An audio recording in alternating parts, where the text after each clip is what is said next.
everybody. Good evening. Mr. President. Good. Any questions? How was the golf tournament? Very good, because I won. It's good to win. You heard I won, right? Did you hear I won? Just to back it up, you were there, I won. What's your handicap I like these to win days? very low. I have a very low handicap. Okay, let's go. Sir, the Chinese foreign... Back up a little Sure. bit. The Chinese Foreign Ministry said that the market has spoken when asked about the tariffs. What do you make of The that? market has spoken when they look at the fact that we have $1 billion trade deficit. When you look at the trade deficit that we have with certain countries, way over $1 billion per country. But with China, it's $1 trillion. And we have to solve our trade deficit with China. We have $1 trillion trade deficit with China. Hundreds of billions of dollars a year we lose with China. And unless we solve that problem, I'm not going to make a deal. Now, I'm willing to deal with China, but they have to solve their surplus. We have a tremendous deficit problem with China. They have a surplus of at least $1 trillion a year. I think it's like $1.1 trillion. And I want that solved. And no other president's taken it on. I had to take it on the last time, and then we had a rigged election. No other president's taken it on. And so China is, you know, they say the market's spoken. The market, China is right now taking a big hit because everyone knows we're right. They have to pay tariffs because otherwise we have a surplus, that they have a surplus with us that is not sustainable. Mr. President. And we're talking about $1 trillion, you know that, right? We're not going to lose $1 trillion for the privilege of buying pencils from China. On the idea of crashing the markets on purpose, there's been some speculation, partly because of the video that was posted on Truth Social, that there was some sort of deliberate effort on your part to have the market sell off. Can you talk about that? No, that's not so. But I do want to solve the deficit problem that we have with China, with the European Union and other nations. And they're going to have to do that. And if they want to talk about that, I'm open to talking. But otherwise, why would I want to talk? And as you know, because of the tariffs, we have $7 trillion already committed to be invested in the United States, building auto plants, building chip companies, and all sorts of companies are coming into our country at levels that we've never seen before. Biden had nothing coming in. This was a dead country with Biden. He didn't know what he was doing, and that's now been proven at least. Trump, this weekend, you talked to a lot of leaders this weekend. Can you tell us, sir, were there any deals made? I spoke to a lot of leaders, European, Asian, from all over the world. They're dying to make a deal. But I said, we're not going to have deficits with your country. We're not going to do that, because to me a deficit is a loss.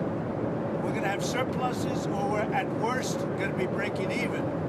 But China would be the worst in the group because the deficit is so big and it's not sustainable. And you know, I was elected on this. This was one of the biggest reasons I got elected, was exactly because of this. And we're going to put tariffs, we've already put them on. It's not a question of we will. We're going to put them on. And those tariffs next year will make us $1 trillion. In addition to the $1 trillion, thousands of companies are going to relocate back into the United States. In North Carolina, already furniture people are starting to move back in. In Detroit and Michigan, which I won, because of what I said, what I'm telling you, car companies are starting to open up. In Indiana, a big one is under construction, as an example, Honda. But they're moving in like nobody has ever seen this before. So it's unsustainable for us to allow China to have surpluses of $1 trillion. We will be taking in over $1 trillion over the next short period of time with the tariffs that I've already instituted.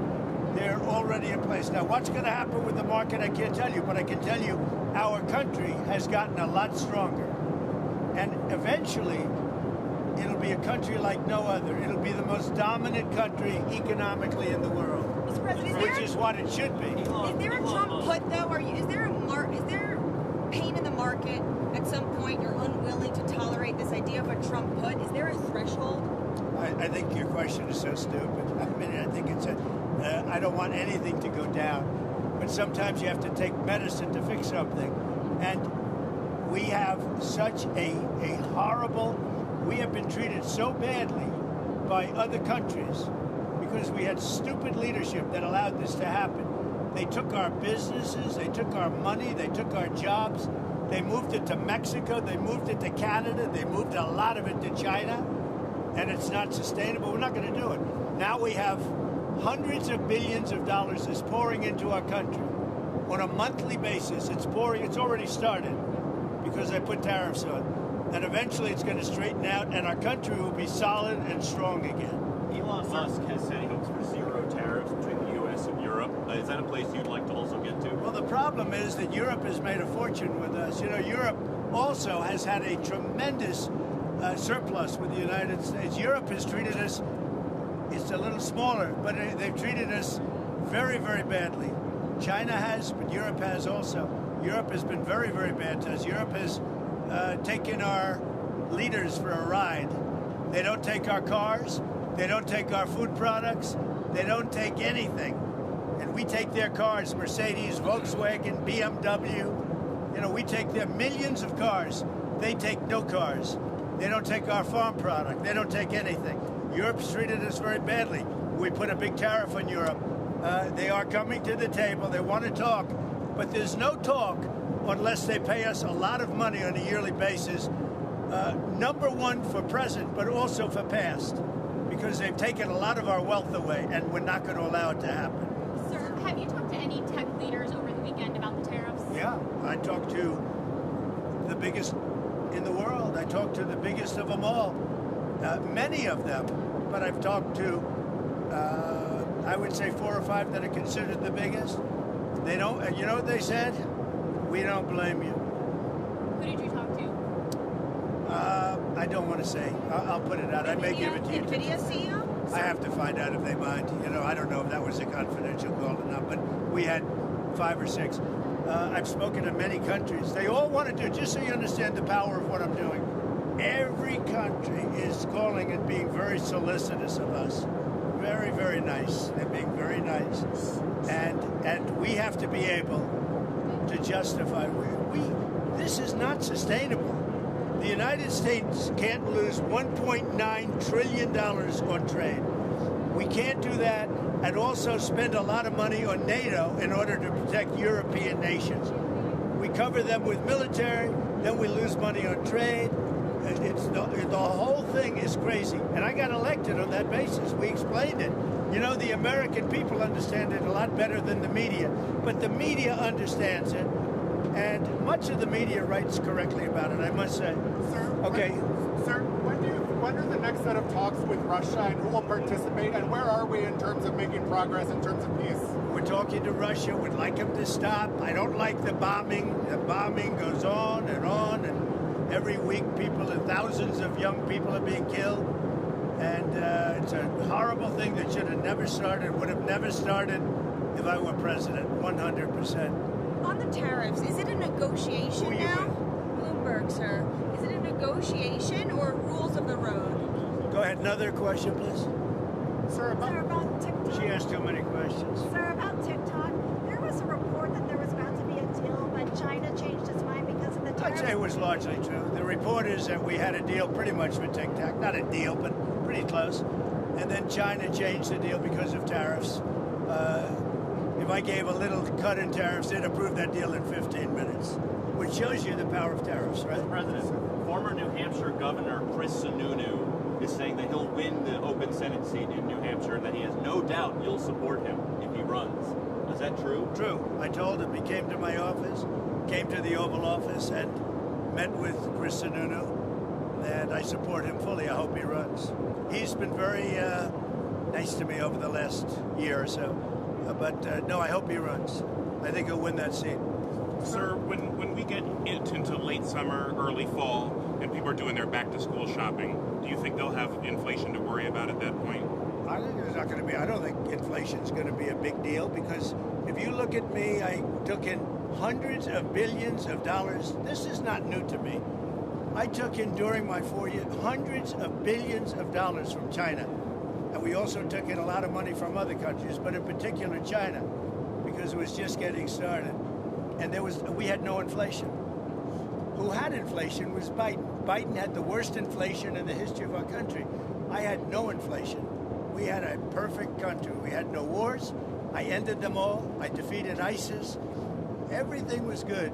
And then when this numbskull got in, as they really call themselves now, numbskulls, but when he got in, bad things happened to our country, including our open border. And now we're doing very well with, we have the best numbers on the border that we've ever had. Speaking of the border, have you talked to Attorney General Pam Bondi recently about the cases going on with the deportations? Yeah, sure. It's really sad when you think that Biden allowed millions of people to come in, and if they find one, now I will tell you, the one, somebody said he's a member of MS-13, not Tren de Aragua. He's a member of MS-13, and therefore he should immediately be brought back. Well, MS-13 is just as bad as Tren de Aragua. So they say, oh, we made a mistake because he's not with them, he's with MS-13. Bring him back, bring him back. MS-13 is a very bad group. Sir, how concerned... Maybe as bad, actually. How concerned are you about the measles outbreak? There was another fatality today, and what else would you like to see in terms of the response? Well, I think they're doing reports on it. It's so far a fairly small number of people relative to what we're talking about. Something that people have known about for many, many years. I mean, measles has been, this is not something new.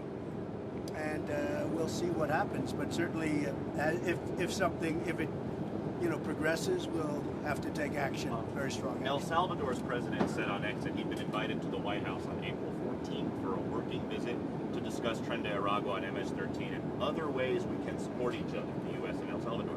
I was curious if you could expand more on what some of these other ideas you have for El Salvador. Well, I think, you're in the way of that camera, by the way.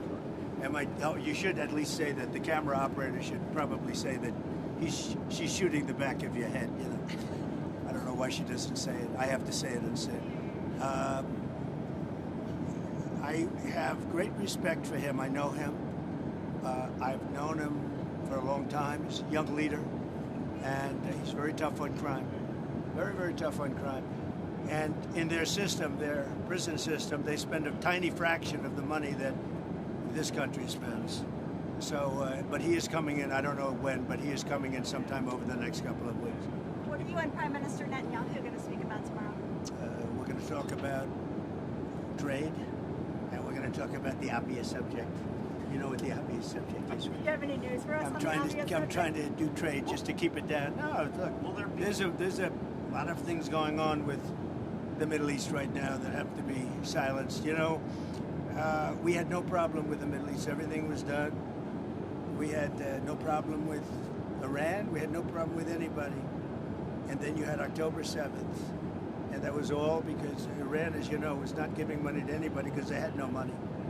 Now they have a lot of money. So we'll see what happens. Go back to El Salvador. The president there said he would be willing to take American citizens in the federal prison population. Is that one of the ideas you're going to be discussing? Well, I love that. If we could take some of our 20-time wise guys that push people into subways and that hit people over the back of the head and that purposely run people over in cars, if he would take them, I'd be honored to give them. I don't know what the law says on that, but I can't imagine the law would say anything different. If they can house these horrible criminals for a lot less money than it costs us, I'm all for it. But I'd only do according to the law. But I have suggested that, why should it stop just at people that cross the border illegally? We have some horrible criminals, American grown and born. And if we have somebody that bops an old woman over the head, if we have somebody that is in jail 20 times and goes back and shoots people all over the place and then has a bad judge or a bad prosecutor that do nothing about him, all they worry about is politics, they don't worry about that. I think if we could get El Salvador or somebody to take them, I'd be very happy with it, but I have to see what the law says. Okay, what else? Can you say, did you agree to lowering tariffs for any of the countries that you spoke to today? So we can what you understand, Jennifer, you have to understand this. We have massive surplus countries that we're dealing with. We have massive deficits. We've got to straighten that out because you can't continue to be that way. It's been that way for years now. and it can't go on any longer. And we're the piggy bank. We have all the advantages. Forget markets for a second. We have all the advantages. We'll get it straight out. We're going to become a wealthy nation again, wealthy like never before. And we're not going to let other nations that have been ripping us off, whether it's China or the European Union, with all of the European nations that have just made it's been like a feast. Look, the European Union was formed for one reason. You know what that was? To rip off the United States. So put that in your bonnet. I hope you had a good flight. Have a good time. Thank you for your time, Mr. President. Bye, guys. Sir. We'll see you tomorrow. Thank you. Oh, God. Get that off camera. Yeah, no, you're good. Hopefully I didn't mess up anyone too badly.